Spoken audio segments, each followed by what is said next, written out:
જય ભોળાનાથ. તો વાગી ગયા છે 5 અને હજી પણ શોપ ઉપર એટલું જ ટ્રાફિક છે, પણ આજે આપણે ટાઈમ દેવો પડે એમ છે. ભલે આપણે 5 વાગી ગયા છે, પણ આપણે ટાઈમ એટલા માટે દેવો પડે છે કે મંડળ હોય છે, પછી અમુક દીદી દૂરથી આવ્યા હોય તો પછી ના પાડી શકીએ. જય ભોળાનાથ સુનીતાબેન. તો શું કહેશો સુનીતાબેન, કેવી મજા આવે છે?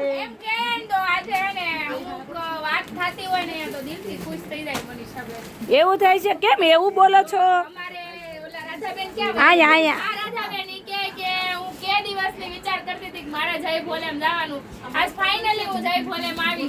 અને સુનીતાબેન એક દીદી તો કઈક બીજું જ કહેતા હતા ને.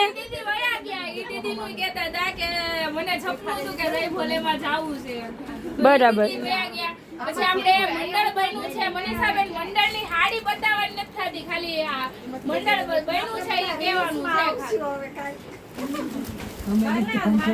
તો એવું છે કઈ મંડળની હાડી બતાવવાનું એવું નથી. પછી છે ને બધા બહેનો સવાલ કરે છે કે આ પછી એમ કે અમારું મંડળ જેવું બને છે, અમારું મંડળ જેવું બને છે. તો એ વસ્તુ નહીં એમ કે સુરતમાં આપણે જે મંડળમાં સાડી આપી હોય તો એ બીજા મંડળને અમે નથી દેતા, કેમ કે બધા બહેનો એક સાથે ના થઈ જાય એમ. બધાની ચોઈસ નથી કહેતા કે અલગ અલગ પહેર્યું છે, મંડળ પણ અલગ અલગ બનવા પડે તો બધાને મજા આવે એ માટે. બીજું કોઈ આપણે વાંધો છે નહીં.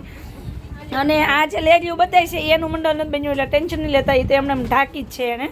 બાકી કોઈ મંડળ નથી બન્યું એનું એમ એવું છે. જય ભોળાનાથ માસી. તો કેવી મજા આવી મંડળની સાડી લેવાની? આમ ઘડીકમાં સિલેક્ટ કરી લીધું ને? 5 મિનિટે નથી થઈ એવું જ. તો ચોઈસ તમારી સારી છે કે ફટાફટ મળી ગયું? આમાં મારે શું સમજવાનું?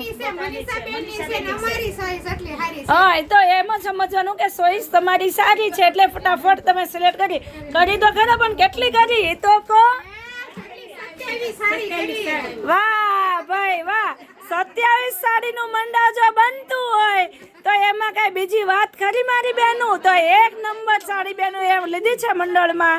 બરાબર છે. તો માસી બીજાને અહીંયા આવવું હોય તો શું કહેશો તમે?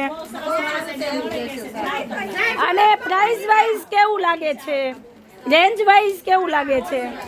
રિઝનેબલ પડશે તમને અહીંયા એવું લાગે છે ખરું? તો પછી બીજાને આવવું હોય તો અહીંયા આવી શકે. તો આ બધું જો તમને લાઈવ ડેમો બતાવીએ છીએ કે તમે મંડળની સાડી લો કે પછી બીજી ખરીદી કરો, પણ તમને રિઝનેબલ ભાવમાં જય ભોલે સિવાય ક્યાંય મળશે નહીં મારી બહેનું. જય ભોલેમાં આવવું પડે કે ન આવવું પડે?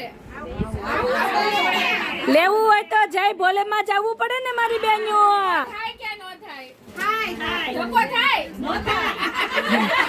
એટલે ઘરેથી અહીંયા તમારે ધક્કો થાય લેવા માટે તો લેવા આવવું પડે મારી બહેનું. એટલે ફટાફટ આવી જાવ.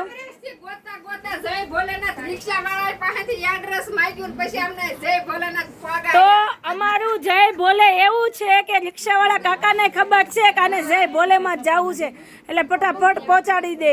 તો સારું મારી બહેનું, ફટાફટ વિઝિટ કરો જય ભોલે સાડીને. અને માહોલની વાત કરીએ ને તો માહોલ એ આપણો જય ભોલેનો જોરદાર છે, એમાં કાંઈ ઘટે નહીં. હવે અંકલ આવી ગયા છે, હું આવી ગયા છે, જરાક જોઈ લઈ માવો ખાઈ છે સોતાઈ હું કહીશ. હું હાલો આ બાજુ આવો. પણ તમારો ફોન શરૂ છે, 1 મિનિટ વિડીયો શૂટ શરૂ છે. તો અંકલ કાંઈ અંદર આવવાની ના પડે છે એમ કહીશ લઈને વિડીયો કાંઈ અંદર નહીં, બધું ખ્યાલ રાખશે. હાલો જય ભોલેમાં ફટાફટ આવી જાઓ મારી બહેનો. જય ભોળાનાથ.